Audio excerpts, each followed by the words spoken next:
Well, folks, welcome back to the interview. It's Peter Catalano, and I am joined again by Miss Kerri Graham of the Graham Law Firm out in Katy, Texas. Kerri, thank you for being with us again. Always a pleasure, Peter. Thanks for having me back. Oh, you always say that. You're so kind. Listen, today we want to talk about real estate. Let's dig into the real estate community a bit. We see a lot of real estate transactions happening today. Of course, not enough homes for sale. People have a lot of money. They're trying to buy homes. Lots of transactions happening. I'm seeing homes with no inspections happening, which, crazy in my mind. But I wanted to chat with you more today, specifically about how you work with real estate professionals and investors as it relates to real estate transactions. So let's talk about that a bit today. Sounds great. So I really like that type of transactional work, actually, and find a lot of pleasure because I think people enjoy owning property. Texas is a heavy property state, so having those transactions done properly is important. And it's surprising how many times people have things go wrong and we're having to fix them. So getting them right on the front end is a lot of fun for me. I enjoy it. I'm glad you say that, getting it right on the front end. From a financial planning standpoint, there's 5 areas to financial planning: cash flow, investments, insurance, legal, and tax. And I know you take I take a real comprehensive approach. I know you take a real comprehensive approach on the legal side of things. So help me understand a little bit more what you do. You're not strictly transactional, and you're not strictly estate planning. I know some people some attorneys pigeonhole themselves, but you have to look at it from a holistic approach, do you not? Yeah, for sure. I think that's important. Interestingly, one of the questions I get asked a lot, people say, well, how do I know if you're a good lawyer? How do I find a good lawyer? And I always say, when you're looking for someone to do transactional work, make sure they also litigate that stuff so that they know what's happening. So if they've brought a contract before the court, or if they're doing deeds that's been in front of a judge, they understand what's expected and they're using those documents. But when you look at a person, we have all of these things, right, that we own, and then we try to plan for what happens to those things. If we want to sell them, if we want to trade them, if we want to gift them, if we want to give them to someone when we die, all these things we look at. And all of those ownership pieces are important to plan for because they have such little nuances in there that if you get it wrong, the conveyance it creates a title issue, really. And then fixing it on the backside is usually a lot more cumbersome and expensive than people expect. We can't just redo a deed, for example. It's got to be a correction deed, and you have to have title that's insurable. And so trying to make sure that the transaction is not just valid, right? We have a valid transaction and still have a title issue. We want it to be valid, and we want it to have a clean title so that when you want to do something with it later, it's an insurable event that's seamless. It's interesting you say it in this manner. What comes to mind today is you're really backing into it. So again, as a financial advisor, I look for the goals people want to achieve. Of course, I attach them to values first, but we look at the goals people want to achieve, and we back into what needs to be done to reach that goal. And it sounds like you're doing the same thing from a legal perspective. You're saying, okay, if we have an estate plan, let's say, and the goal is a particular distribution, well, what's critical in that estate plan, what's critical in that distribution is the titling of assets, no matter what the asset may be. I know we have qualified assets like 401ks, IRAs, Roth, which are dictated by contract and distribution by contract, i.e. beneficiary. But when you get into the land, the homes, the apartment buildings, those are owned by either an entity or an individual, and the proper titling. So you're really backing into how you do it here so that we have the end result. Am I saying that accurately? Yeah, and I think what you're really hitting on that I think is important is probably where our two occupations really overlap. So if I'm out here planning for all of these things, you or your business or your entity, whatever it is, right, to protect you, and we have it all in place, the thing that has to happen along with it is we have to insure it properly. Because if you're owning property and it's underinsured, or you don't have an umbrella policy, you don't have these things in place to keep you safe and your property safe, we really have a bad plan, and you can get in a lot of financial debt, and you can have judgments against you. It's really scary to think about what happens if our two sections don't overlap real well, if we don't have everybody on the team kind of doing that plan.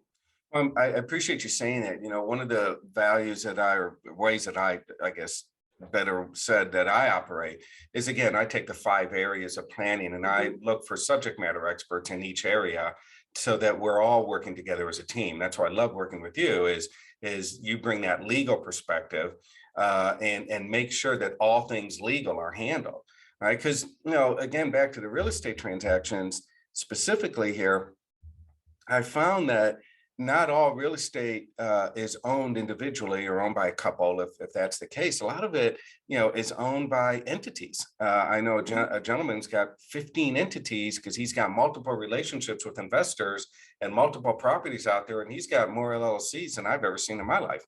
And Yeah. I respect where he's going with it. I don't know if he's used legal counsel or not. That's that I haven't discussed that with him. But my point to it is, it's more on when we're looking at real estate, it's more than just the property itself. Is the property going to be held inside an entity? Do you recommend an entity? Are there partners that are going to be supplying money and you're supplying expertise, or vice versa? And again, the end in mind, right? Right. As I think about it, and I'm looking for the validation here, is, again, if we want to distribute this asset, we have a buy-sell issue, we have an estate issue, we have distribution at normal course of life issue, back into, well, how do we structure the assets and how do we structure the plans now? And by the way, it's not all just individuals owning. I know we have a couple people where we talk about and we work with here where an entity owns a building, right? So we have a business who's bought real estate. Actually, the individual bought the real estate and rents it from the business, right? From a tax perspective, that's a nice way to do it. But we have to plan, we had to structure that properly going into it. That's what I believe you bring to the table here as a qualified counselor, qualified attorney. Am I saying this correctly? Yeah, no, you're right. And I think one of the things that happens in Texas, especially, is that people watch, Dave Ramsey and Susie Orman, and they hear all these things. Let's get a trust to own it. Let's get an LLC. Let's get a family limited partnership. Sure. Texas, it's unique here. We have different laws, and we're one of 4 states that have different administration if you die or become incapacitated. And so we're real careful about how we want to structure entities here and ownership. And then I think the flip side of that is making sure that we don't just structure it right, but that we also maintain it so that we don't inadvertently pierce the corporate veil. And now they can get through what I've created and get into what you're helping them create financially, which is that financial legacy, right? And now we're attacking their assets. And so it's structuring it right, and then it's maintaining it so that we're protecting the whole house, not just the parts that you just described. Well, I'm so glad you brought that up. That leads to the second area, and I don't even have a list of numbers here, but that leads to another area where once you structure this, you've got to maintain it, which is critical. Staying in communication with you and I, being, one of the biggest complaint I hear, and we've never talked about this, but one of the biggest complaint I hear from professionals is the client doesn't tell them what's going on until after they've taken action. CPAs are famous for hearing this. January 1st, they hear what the client did last year. Well, December 31st was your deadline. Now all we can do is try to fix it. Should have called me on December 15th and we'd try to fix it, right? Same thing with attorneys. You just, client doesn't think of picking up the phone and calling you and saying, I'm thinking about doing this. But how important is that? It's so important. Yes. Yeah, asking forgiveness is not a good approach to your legal or your financial experience. That makes for a lot of really sad people. You betcha. I think the IRS doesn't exactly allow forgiveness, but they do like penalties and interest. So, let's set it up correct. Now, real quick, and then we'll end it on this. Can you give us an example of somebody can set up an entity and then have that veil pierced. You mentioned that a minute ago. What's an example of a mistake somebody could make? So I think one of the most common mistakes is commingling assets, right? Or paying for assets out of your business. So let's say you own a building and you have it in the Smith Family LLC, right? And it owns buildings. Someone comes in, they slip, they fall, and they're 40 years old. They make $200,000 a year, and they have a brain injury. So now you've got a lawsuit, and they're going to sue you personally. They're going to sue the entity. They're going to sue all the things, because that's how it works. We throw all the spaghetti against the wall. We just see what sticks. Sure. So we want to unstick the spaghetti, and the way we start to want to unstick it is to get us personally removed from the lawsuit. We want to be dismissed out as a party. They're going to want to avoid that. So they're going to look at your bank records. Are you paying your personal expenses out of that bank account?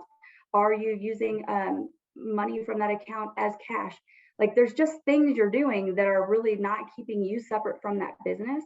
And so you have to have a corporate veil, or think of it as a curtain that says that is what the business does. This is what I do. We are not the same. I don't benefit from the business beyond my paycheck and a distribution, and I don't contribute outside of a loan or a capital contribution.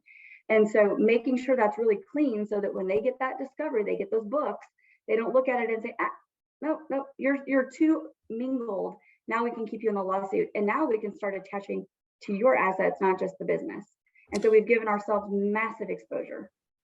So glad you shared that. That's a great, poignant, right on target example. So yet another reason to make sure that somebody sticks with the communication with you and me and the other subject matter experts, so that if you're setting up an LLC, if you're setting up that wall, don't poke holes in the wall.